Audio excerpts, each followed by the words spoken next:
These three ETFs have all beaten the S&P 500 over the last 5 years. But the difference between them isn't just performance. Each layer concentrates more of your money into a smaller part of the market.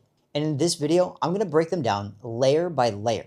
Let's start with the broadest layer, SCHG. SCHG focuses on large American companies selected for their growth characteristics. So you're getting companies like Nvidia, Apple, Microsoft, and Amazon, while still spreading your money across roughly 200 different stocks. Over the last year, SCHG returned approximately 17.7%, and based on its 84.98% total growth over the last 5 years, that works out to an annualized return of approximately 13.1% per year. So the SCHG actually underperformed the S&P 500 over the most recent year, but still narrowly outperformed it on an annualized basis over the last 5 years. At the second layer, we have QQQM, which makes a much larger bet on the technology and innovation sector. QQQM tracks the NASDAQ 100, which includes the 100 largest non-financial companies listed on the NASDAQ. Over the last 1 year, QQQM returned approximately 30.7%. And based on its 101.38% total growth over the last 5 years, that worked out to an annualized return of approximately 15% per year.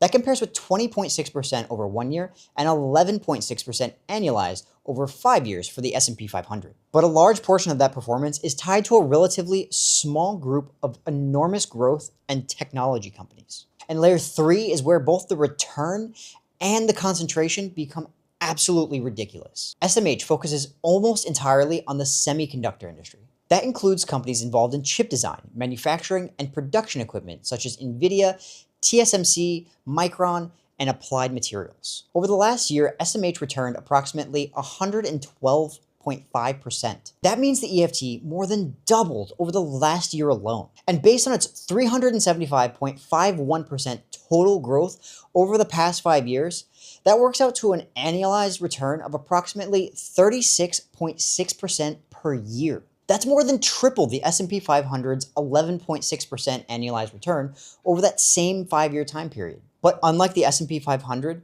this fund depends heavily on one extremely cyclical industry. If semiconductor demand falls, there are very few unrelated sectors inside the ETF to soften the damage. So these ETFs didn't outperform the S&P 500 by discovering some free money glitch. Each layer concentrated more money into companies and industries that performed best during this period. That can dramatically amplify your returns when those investments are rising, but it can also amplify your losses when that cycle reverses. Let me know in the comments below which one you think is worth investing into, and follow for more investing breakdowns